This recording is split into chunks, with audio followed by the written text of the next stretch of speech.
ஆக்கப்பூர்வமான நிகழ்வுகளை அலசி ஆராய் ஒரு களம்.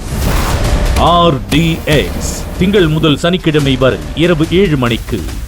வேலூர் மாவட்டம் அணைக்கட்டு அருகே எல்லப்பன்பட்டி பகுதியில் ஓய்வு பெற்ற ராணுவ வீரரின் வீட்டு பூட்டை உடைத்து 40 சவரன் நகைகள் மற்றும் 4 லட்சம் ரூபாய் பணத்தை மிளகாய் பொடி தூவி திருடி சென்ற மர்ம நபர்கள் குறித்து போலீசார் விசாரணை மேற்கொண்டுள்ளனர்.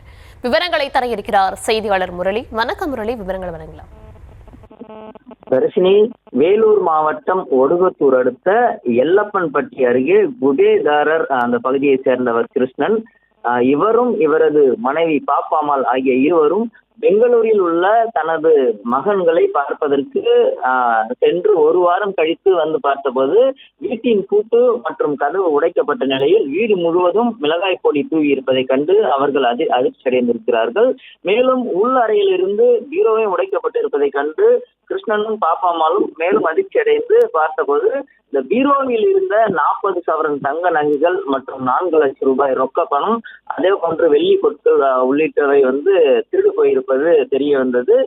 இது குறித்து கிருஷ்ணன் வேப்பமுக்கம் காவல் நிலையத்துல தகவல் அளித்ததன் பேரில் சம்பவ இடத்திற்கு வந்த காவல்துறையினர் விசாரணை மேற்கொண்டு வருகிறார்கள்.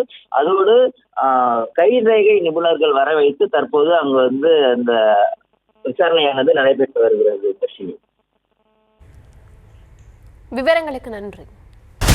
ஆக்கப்பூர்வமான நிகழ்வுகளை அலசி ஆராய் ஒரு களம். RDX திங்கள் முதல் சனிக்கிழமை வரை இரவு 7 மணிக்கு.